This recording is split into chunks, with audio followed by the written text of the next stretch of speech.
Hey there everybody, how's it going? My name is Robert. Welcome back to another lesson. So this is a lesson that was actually brought up to me by one of my students, so thank you Jeff for the awesome idea for a student. And I want to talk about phrasing and just kind of building hopefully new phrasing ideas. Now, I'm sure there's different opinions on what phrasing is and stuff like that.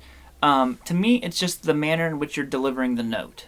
So, even if it was the same three notes, if you hammer on, if you pick, whatever it is, to me, that's changing the phrasing of it. You're delivering it differently. So I don't know. I never looked up a definition. This is just what I listen for when I think, oh, that person has really good phrasing. It's the way they're kind of like voicing the stuff. So I have a few different ways. If you're not already doing this stuff, that maybe you can kind of like liven up your phrasing a little bit. So let's just kind of dive right in and get to the phrasing.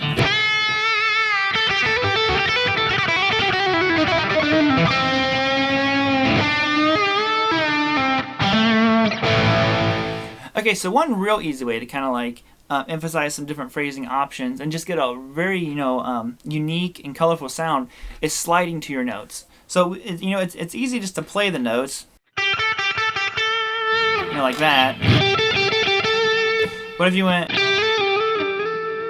to me it has such a different feel and vibe to it. I love sliding to notes so much because I love that kind of like you're hitting all these notes that aren't supposed to be there. This little like blurred sound that you get when you slide up to something, You can slide up, down.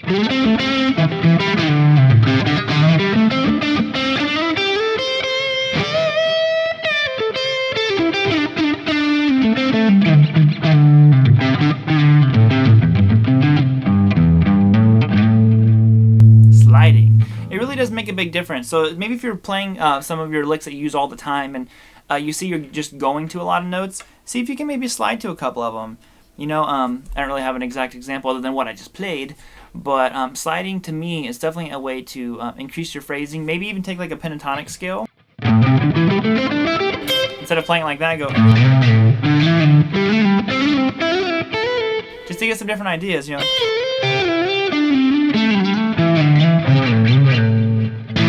There's your example. Ah yes, the power of the palm mute. So palm muting is certainly a gigantic, enormous, big old mammoth part of my playing.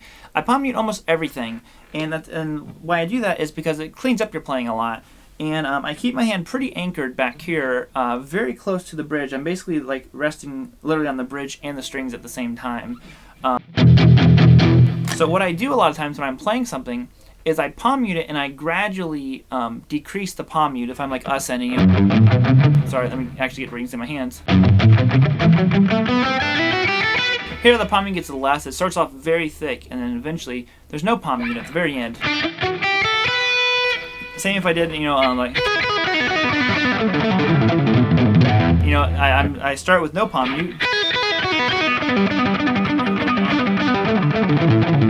And more as I get to the lower strings. Same if I ascend it. So that's in like kind of like a run kind of way. But even just palm muting like single notes. If you're like playing, let's change keys. Get out of A. So like, it adds a lot. If I just played it all open. So this really comes into like the dynamic side of playing, which I feel like dynamics and phrasing are completely related. They're kind of the same, not the same thing, but they're certainly like hand in hand with each other. So I think that's why palm muting is part of phrasing, because it's the way you're portraying the note. Lots of palm muting, like I said, when I play, even like, I'm back to key of A.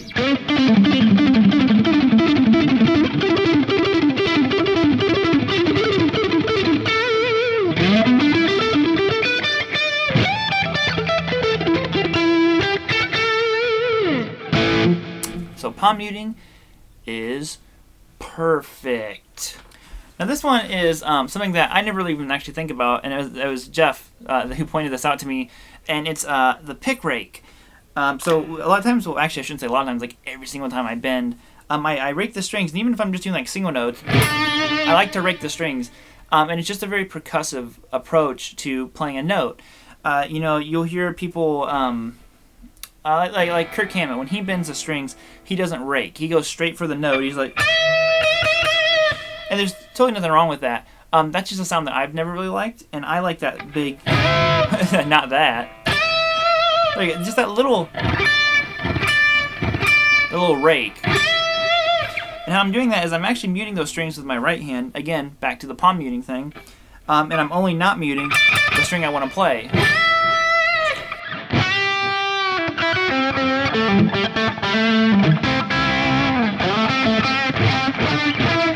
Kind of like that in the Hot for Teacher solo.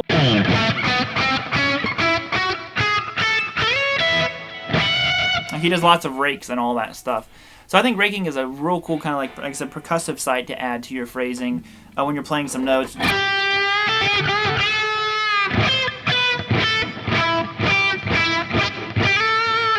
Certainly like a Stevie Ray Vaughan. Kind of had that rakey thing going.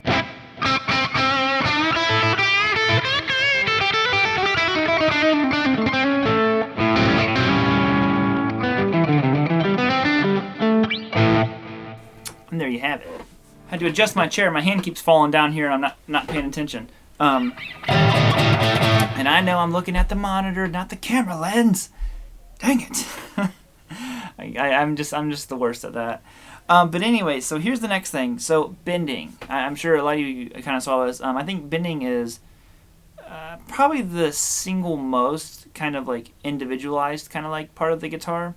Because some people bend the strings differently. Like you can have like your Angus Young vibrato, that's pretty fast. Like the Zakk Wylde, super super wide. The George Lynch vibrato, which is just awesome.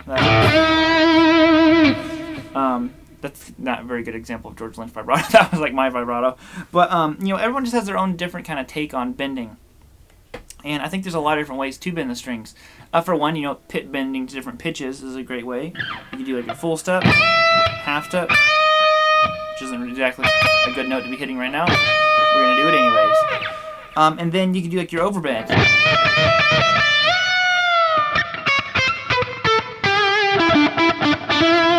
The one thing I like to do a lot is I bend up, but I don't want the note to come back down. You know, I kind of just bend on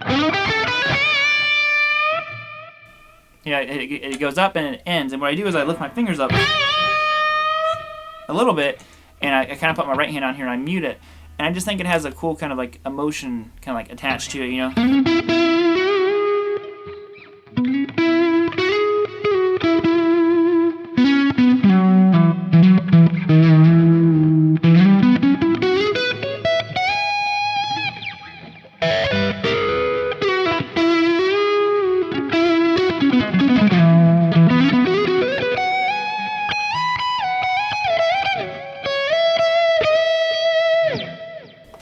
So I just love that sound of the note not actually coming back down. Or you could bend it and like, how do they do that? You know, where you kind of bend up and grab another string.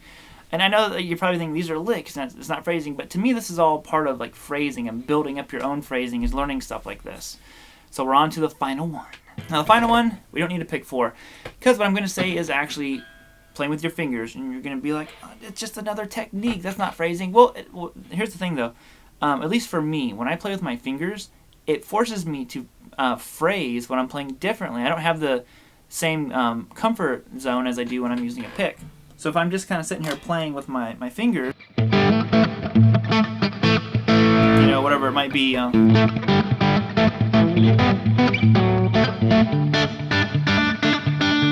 there's a riff, but that's solo.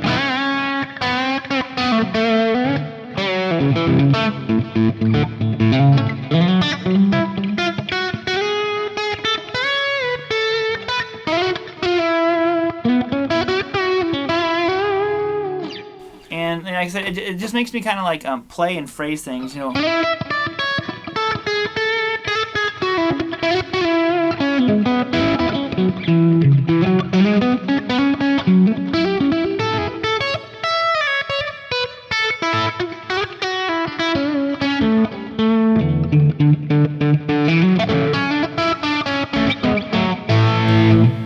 And I don't know, maybe it's not phrasing, but it is to me, and it makes me phrase things differently. And I think differently because, like I said, I tend to think much more melodically when I don't have a pick. Because with my pick, you know, you kind of want to, you know, a little fast run.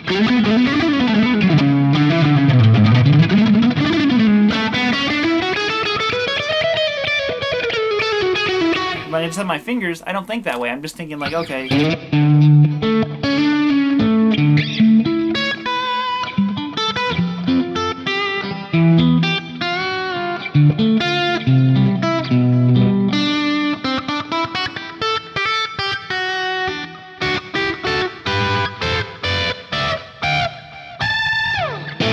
There we go. Eventually I'll hit the right note. But other than that, there's 5 real quick, simple, easy ways for you to, you know, spice up your phrasing a little bit. So I hope you guys enjoyed that video. If you would, please click subscribe, like, and share, and everything else. And then next week, I have a new lesson pack coming out about legato. See you guys then. Peace out, homies. Rock on. Later.